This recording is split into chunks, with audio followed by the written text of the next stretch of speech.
High high. ফ্রেন্ডরা মিলে ঘুরতে আসছেন। কোথায় কোথায় ঘুরবেন, কি প্ল্যান? সাঁতার জানে না, কোথায় ঘুরবে সেটাও জানে না, আর হুট করে ফ্রেন্ডদেরকে নিয়ে কক্সবাজার চলে আসলেন। অ্যাকচুয়ালি আমরা তিনজন এখানে ফার্স্ট টাইম এসেছি। আচ্ছা আচ্ছা, জন্য জানি না কোথায় কি আছে, যেতে হবে, প্ল্যান করা হয়নি ওইভাবে। তো গুগল ম্যাপস আছে না, খুঁজে খুঁজে বের করেন। তো গুগলে কি সবকিছু পাওয়া যায়? এটা অবশ্য ঠিক বলেছেন, গুগল ম্যাপ সবকিছু খুঁজে বের করে দিতে পারবে না। এর জন্য আপনার দরকার একটা Google map. I am the Google map of this area. আপনি চাইলে আপনাদেরকে নিয়ে আমি ঘুরতে পারি। গুগল থেকে কি আপনাকে পেমেন্ট করে? এই ভালো কথা বলেছেন, কিন্তু অ্যাপ্লাই করতে হবে, তাহলে হয়তো বা ভবিষ্যতে আমাকে পে করবে। কিন্তু আপনার চাইলে কিন্তু কালকে থেকে স্টার্ট করতে পারি আমরা। আমরা কেন? আপনাদেরকে আমি ঘুরাবো, আপনারা আমাকে পে করবেন না?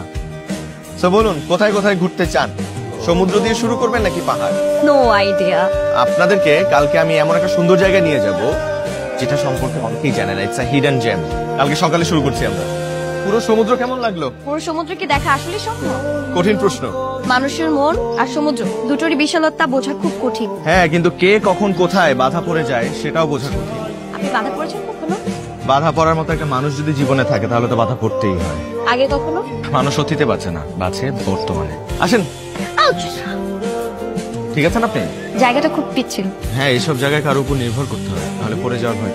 আমাদের পুরো জীবনটা কারো না কারোর উপর নির্ভর করতে হয়। সেজন্য একটা ভালো মানুষও পেতে হয়, জীবনটা একটাই। আসুন। আপনারা ঠিক আছেন? হ্যাঁ ভাইয়া, একদম ঠিকঠাক। এটা তো একটা গুহা। অনেক টুরিস্টরা এটা সম্পর্কে এখনো জানে না। বলেছিলাম না একটা হিডেন জেম আছে। আপনি এখানে আমাদেরকে না নিয়ে আসলে কিন্তু আমরা আসতেই পারতাম। আপনি কক্সবাজারের গুগল ম্যান বলে এটা সম্ভব হয়েছে। কি ব্যাপার? আসেন। আমার খুব ভয় করছে, সামনে যেতে পারবো কিনা। চিন্তার কোনো কারণ নেই, আমি আছি না। সেই গভীর সমুদ্র থেকে যদি আপনাকে তুলে নিয়ে আসতে পারি তাহলে এই গুহা তো কিছুই না। আপনারা ঠিক আছেন? হ্যাঁ ঠিক আছে। এত সুন্দর একটা জায়গা।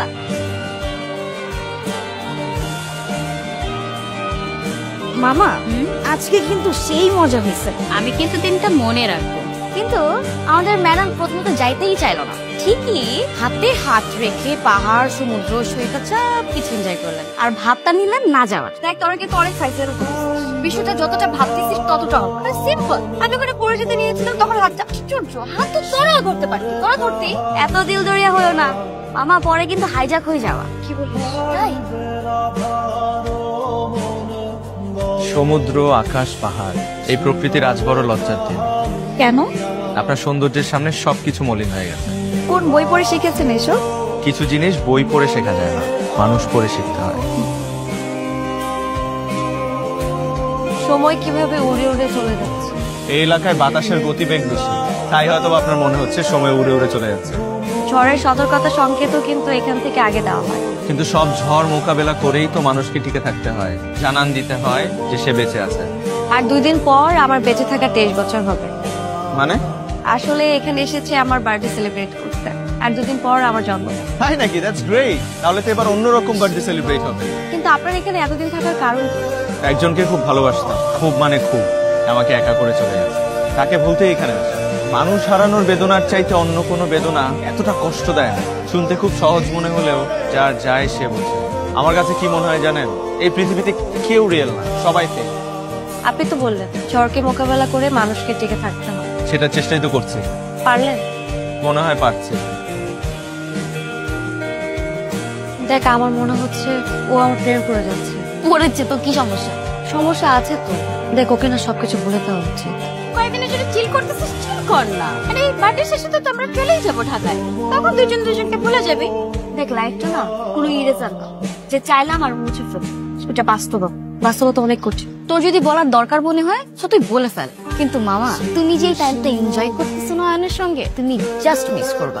তখন তোমার সমুদ্রকে মনে হবে হাতিঝিল আর পাহাড়কে মনে হবে শাহবাগ। তো এর চেয়ে ভালো ওকে সব বলে দাও। কারণ আপনার সাথে আমার আসলে অনেক জরুরি কথা আছে। সব শুনুন, কোনো তাড়া নেই। আপনি তো আর চলে যাচ্ছেন না, আছেন তো আরো কয়েকদিন নাকি? শুনুন, মানুষ বাঁচে মুহূর্তে, এই মুহূর্তটা উপভোগ করা উচিত। This is call magical moment. এই সুন্দর মোমেন্টটা স্পেশাল কারো পাশে দাঁড়িয়ে বা বসে উপভোগ করা উচিত। আপনার দিকে কেউ একটা হাত বাড়িয়ে দিয়েছে, আপনি যদি চান সেই হাতটা ধরে এই সুন্দর মুহূর্তটা আরো বেশি উপভোগ করতে পারেন। মানুষ উঠছে, মেক আ উইশ। কিছু চাইতে পারেন আপনি।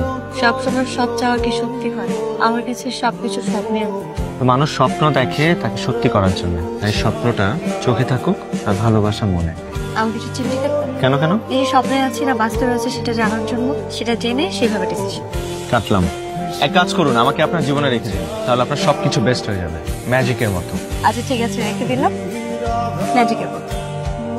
কতদিনের জন্য? আচ্ছা এতদিন জানতাম সমুদ্রের পাড়ে এলে মন ভালো হয়ে যায়, কিন্তু তোমার তো দেখি কোথাওই মন বসছে না। মনের উপর জোরাজোরি চলে না, মন যেখানে বসা হয় সেখানে বসে। মন না হয় নাই গেল, তুমি কি যাবে? ফেরার প্ল্যান আছে?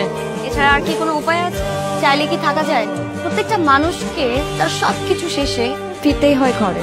ঘর বাঁধার কথা মনে আছে তাহলে? 1 সপ্তাহ পর বিয়ে। মনে আছে, সেটারই দিন গুনছি। এতটা এক্সাইটমেন্ট, আমি তো ভাবলাম ভুলেই গেছো। ভুলে থাকলেই ভালো থাকা যায়, কিন্তু ভুলতে পারছি বাকি। এই প্রকৃতি, এই সমুদ্র বলতেই বা দিচ্ছে কই? সময়ের সাথে সাথে একসময় সবই বুঝে যাবে। তাহলে সময়ের কাছে হাত পাতলাম। এই যে স্যার, কি অবস্থা? বসেন না। ভালো আছেন? ভালো আছে কিনা জানি না, তবে ভালো থাকার চেষ্টা করছি। এখানকার খাবার কিন্তু দারুণ, প্রেম হয়ে যায়। যে কোনো কিছুতেই যত্ন থাকলে প্রেমটা হয়, প্রেম হতে বাধ্য। কে জানে, তবে আপনার সুপার পাওয়ার আছে, মানুষ আটকাতে পারে। সবসময় হয়তো পারি না, না হলে কেউ হাত ধরে আবার হাত ছেড়ে দিত না। শক্ত করে ধরবেন, তাহলে আর কেউ ছাড়বে না। হাত ধরার জন্য কাছাকাছি থাকলেও কখনো কখনো দুজন মানুষের দূরত্ব এক মহাদেশ হয়ে যায়, সেটা অনেকেই বোঝে না। আপনার জীবনে যদি কেউ আসে, তাহলে সেখানে যেন এক মহাদেশ দূরত্ব না থাকে। এত ছোটাছুটি ক্লান্তি ভালো লাগে না। At the end we all need rest. আমরা চলে যাচ্ছি। জানি, এই কারণে আপনার সাথে শেষ একটাবার দেখা করতে আসলাম, আর আপনাকে একটা জিনিসও দেওয়ার ছিল। ভালোবাসায় কোনো জোর চলে না, তাই বলে ভালোবাসা থেমেও থাকে না, এটাই তার শক্তি। ধরে নেন আমার এই শক্তি আজ আমি আপনাকে দিয়ে যাচ্ছি, যাতে করে আপনি হাসতে পারেন, গাইতে পারেন, উঠতে পারেন। আর কখনো যদি নিজেকে খুব একা লাগে, তাহলে এটা খুলে দেখবেন, এক অন্যরকম নিজেকে খুঁজে পাবেন। আমাকে খুঁজে পাবেন। জীবন কখনো কখনো নির্মম বাস্তবতা হয়ে আমাদের সামনে দাঁড়ায়, তখন আমাদের কিচ্ছু করা থাকে না। জীবন মানুষকে বদলায় না, মানুষই জীবনকে বদলায়। যে কটা দিন আপনি আমার জীবনে ছিলেন, আমার পুরো পৃথিবীটা রঙিন হয়েছিল। ভালোবাসা এক অদ্ভুত শক্তি, যে শক্তিতে আমি আবারও বাঁচার আশা করেছিলাম। আমি আপনাকে ভালোবাসি, খুব ভালোবাসি মামু। জানি দেখি আপনাকে ফেরত যেতে দিচ্ছি। ভালোবাসা মনে হয় এমনই, বারবার কাঁদায়। আমি পারছি না মামু। এই প্রকৃতি, এই সমুদ্র, এই শহর আমাকে যা দিয়েছে তার চাইতে অনেক বেশি কেড়ে নিয়েছে।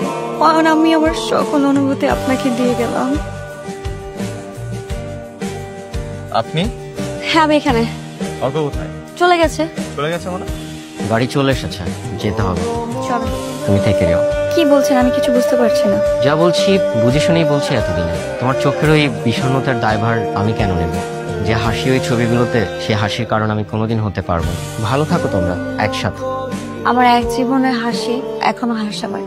বাতাসের সুরে গলা দিয়ে গান গাওয়া, মেঘের ভেলায় ওরা বাঁধে।